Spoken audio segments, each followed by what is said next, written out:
G'day and welcome to another Pokemon Go video. So jumping straight into Go Battle League, and as you can see, currently a rank 14. So Great League is almost over for the season. I'll link to my other videos. If you like the content and haven't subscribed, hit that subscribe button down below. But with that being said, we're going to jump into some more battles, and my previous videos showcased Dewgong, Diggesby, and Whimsicott, and someone did mention that why are you going Whimsicott? Surely Clefable or Wigglytuff is just a better straight swap. So in this one, what I'm going to do is swap out the Whimsicott and bring in Wigglytuff. So going to be running, so on my Dewgong, running the same moves, Ice Shard, Icy Wind and Water Pulse, Diggesby running Mud Shot, Fire Punch and Earthquake, and then Wigglytuff running Charm, Ice Beam and Play Rough. And the reason I'm going to go with the Wigglytuff is because that Ice Beam has a little bit of coverage against the Flyers and ground-ish, ground. So let's hope I can come up to some good matches, and we'll see how this one goes. The issue I do have here is water types. I don't really have a response to that. My Dewgong certainly can't match it with the waters, but we'll have to see how we go and if we get matched up against any. So on the lead we have Obstagoon into Dewgong. So not a great lead, but with this team, what I have to do is stay in with Dewgong, debuff and try and win this first match. If it's a pseudo fighter, I've got more of a chance than if it's a straight Machamp coming out on the lead. So shield this first one up, and it is the cross chop, so that's pretty big, being able to shield that. They're going to go, because they threw a cross chop to start with, I think they're going to go straight cross chop through this match, but I'm just going to go Icy Wind, and being able to shield up the first one, it's going to help me do a little bit, take a little bit less damage for this second one that I assume is coming through now. So let's have a look. So it is another cross chop, and as you can see, it does do a little bit of damage, but because it's not a fighting type, it doesn't get stabbed. So happy days. I'm able to get to another Icy Wind, so we're going to debuff this thing a second time. Let's see what they want to do. So they don't shield that up, which is absolutely fine with me. And the question here is, will they get greedy? Yes. No. So counting perfectly from them. I'm going to throw at the same time. I'm going to let this go, and then I need to think about what I want to come in with. So I'm actually going to come in with my Diggesby here, even though it's going to be doing super effective damage. It's been debuffed twice, so I might as well come in and get a little bit of extra farm here. The cross chop's going to come through, not going to do too much damage, and it's going to allow me to farm up some energy. And I've farmed up actually enough to get a Fire Punch, which is really good, and let's see what comes in. So this is really interesting here. So coming in with the Stunfisk means that they've got something. So they've probably got a Nidoqueen in the back. So what I'm going to do here is aggressively swap, because I want to keep health on this. And yeah, there's the Nidoqueen in the back, and that's absolutely fine. So I'm just going to have to completely sack the Wigglytuff here and hope that I can get to enough Fire Punches to take this thing out. So Poison Fang comes through, and look at that damage, and unfortunately it's then going to be able to farm me up, which is not ideal. So going to come in with the Diggesby here, and I'm not going to shield this up. If they throw the bait, then this is GG's, and it is the Poison Fang, so they're going to be in a world of trouble here. So I'm going to charge up to back-to-back Fire Punches and throw those. I should get a shield for this first one, and then let's see what they want to do. No shield. Okay, so in that case, I'll just go straight into the next one. No idea why they're not shielding. 100% they have to shield this one. They've got no health left on their Stunfisk, and they don't shield it, so I'm just going to farm this down. So really interesting there. Not sure why they didn't shield up at least the second Fire Punch onto the Nidoqueen. I guess they had a lot of energy here and were hoping that Mud Bombs was going to do enough damage, but unfortunately for them, it is not, and I'm not going to throw another charge move. So able to take game number one. So it was a lot closer than it needed to be, just because they got to match up Nidoqueen against my Fairy, so it's never going to be a fun time in that matchup for me. So we'll jump into this next one, although I did have Diggesby that walled both of their backline Pokemon, which is absolutely outstanding. So we'll jump into this next one and see what they want to throw at us. So a Cofagrigus. So interesting one. Shadow Ball is going to come through and do quite a lot of damage, but I do think it takes a little while to get to the Shadow Ball. So going to go straight into the Icy Wind because why not? Let's debuff this thing before it gets a chance to throw a charge move. And they decide to no shield, which is absolutely fine. And it was a false CMP tie because, as you saw, I did get an extra fast Ice Shard through, fast move there, which is good. So it comes through and it does do about 50% damage. So that's not ideal. And out comes the Empoleon. And this is what I was a little bit concerned about because obviously I don't really have much play against this. So what I'm going to do is come in with the Wigglytuff. At least that's not going to be taking super effective damage. Because I have two normal types in the back, I could have used either of those for the Cofagrigus, but because normal's going to resist the ghost. However, I didn't want to be taking super effective damage from the waterfalls because that is just brutal. So here, what I should have done is thrown the Play Rough, because Ice Beam and Play Rough both take 10 to get to, and I'm not getting to a second charge move on the Wigglytuff, so there really was no point. Thankfully, they decided to shield that up. Happy days, and I'm able to come out with the Dewgong. I'm going to shield this up because I'm expecting a Drill Peck, but it's a Hydro Cannon, so that's really bad for me. Let's see now if I can farm this thing down. I cannot because they aggressively switched into the Cofagrigus, and then I'm just going to throw my Icy Wind here. What I should have done is swap straight into the Diggesby rather than throwing that energy, and then out comes the Ariados. So this is looking pretty good. They're going to lunge me to absolute oblivion, which is not good. I've still got to take out the Empoleon, which is not going to be a fun time for me. So I'm just going to go straight for the Fire Punch here, and thankfully got a shield. So now I'm going to have to let this go because Empoleon is going to do more damage with the Hydro Cannon than lunges will. So the question here is, hopefully I don't get too greedy. Let's throw this move, and I got too greedy. Got the CMP tie, which is really, really bad. Lunge comes through, doesn't quite do enough to KO, unfortunately. It's a CMP tie, so now all of that energy is going to go pump straight into it and do absolutely no damage. So they want to come in and snipe my Diggesby, which they successfully do. I'm going to shield this up now, and this is looking really rough. So the question here is, what do I do? Who's going to get to a charge move first? I'm going to get a little bit of energy on the Empoleon, and I don't think I'm going to have time to get to the Water Pulse, so I'm just going to go for straight up Icy Wind and hope this KOs. Is it enough to KO? It is not, and one more Ice Shard and KOs. So close. Really good by them to come in and snipe the Diggesby. Unfortunately, I should have thrown the Earthquake rather than throwing the Fire Punch, but I mean, it is what it is. So we'll jump into the next one. I was able to get the win, so that's all that really matters. So a bit of poor play there. Probably should have, well, definitely shouldn't have thrown the Icy Wind on the Cofagrigus. Should have swapped straight into the Diggesby, but you live and you learn. Another Ghost on the lead, which is really good for me because Driftblim is also a flyer, so it's going to be super weak to the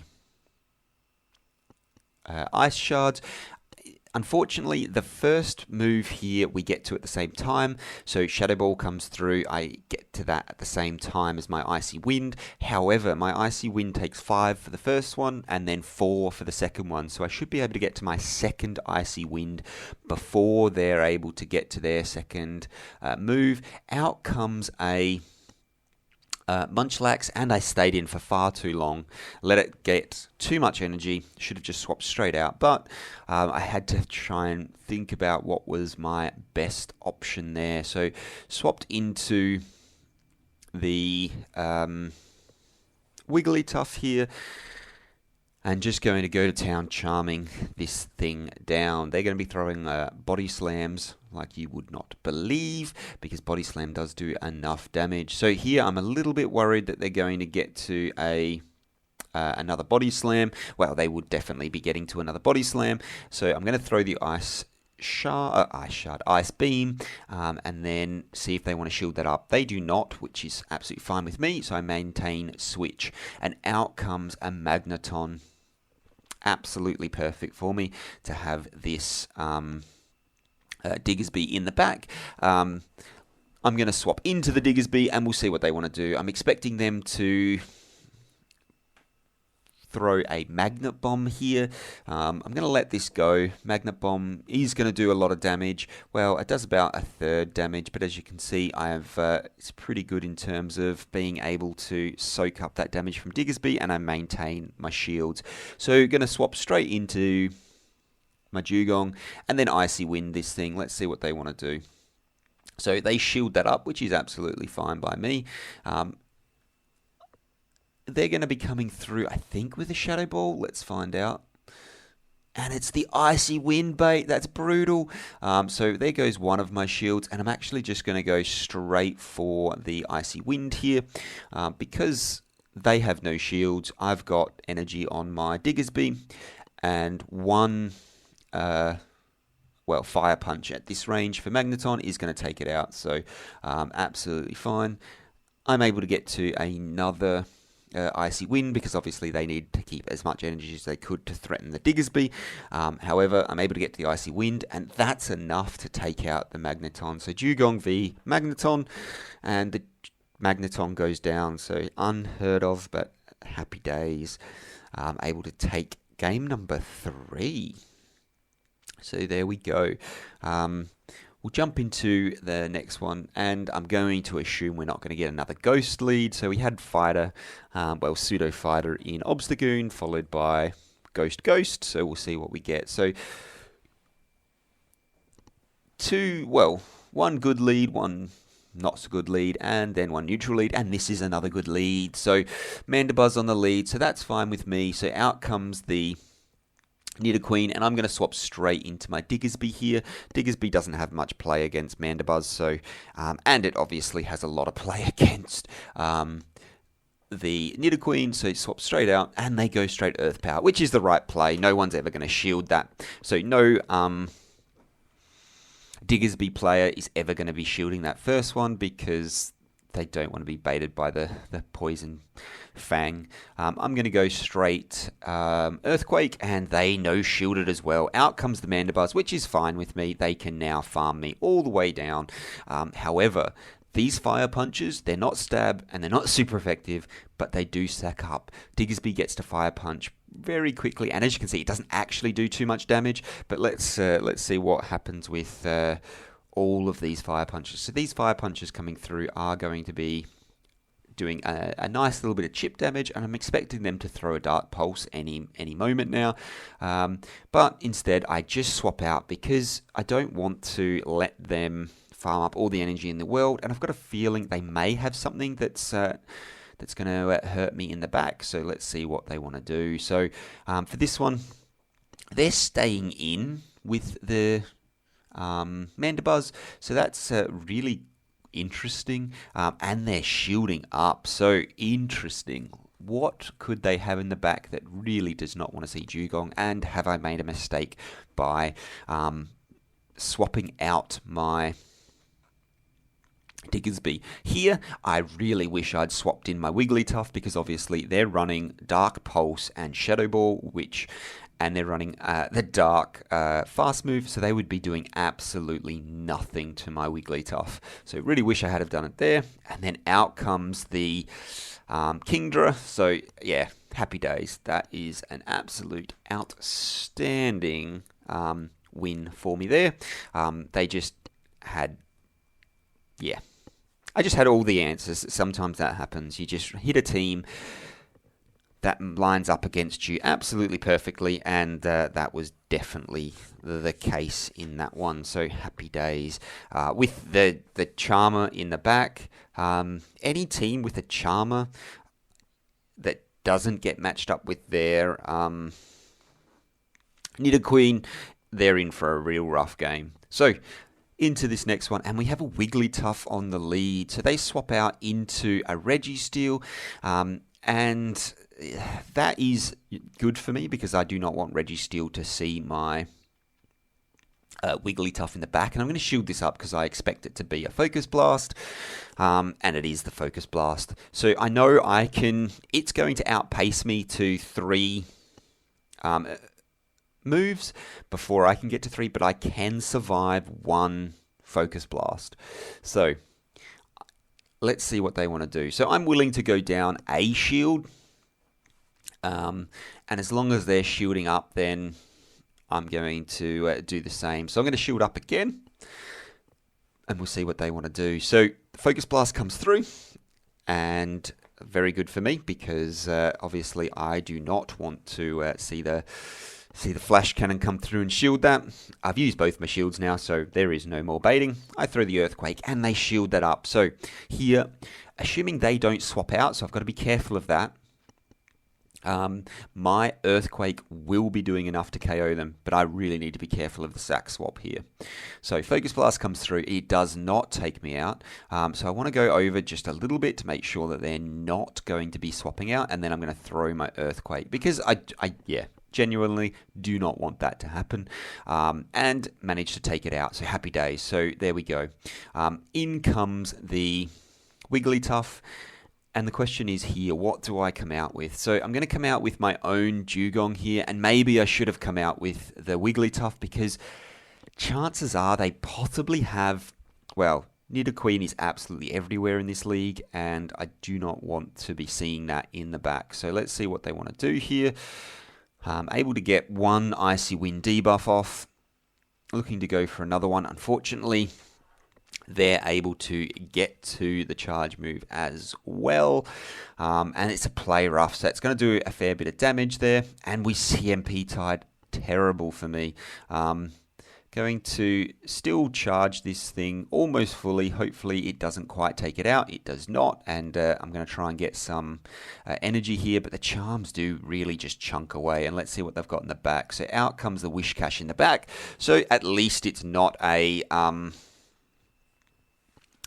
Nidoqueen, because that would have been very, very rough. Mud Bomb comes through. However, it would have been better to match my Wigglytuff. That's a mirror match the Wigglytuff, but I mean, it is what it is. It's absolutely fine. Let's see what they want to do here. They're going to be throwing all the Mud Bombs in the world, and we'll see if I can get to an Ice Beam before they can get to another Mud Bomb. They get to another Mud Bomb. I'm very close to being taken out here. Is it going to be enough to KO? It is. The question is, can I get to the Icy Wind? I can get to the Icy Wind. This is going to be enough to take this out. Dewgong able to really pull this win out for me. Icy Wind goes through and takes it out with, literally 1 HP. Absolutely outstanding there, and able to take the win. So I'm actually, that's my another 5-0 on the trot for that one, and that actually gets me to my longest win streak. As you can see, my win streak there is 11. Let's see what the reward is. And it's a Nidorina, so that's all right.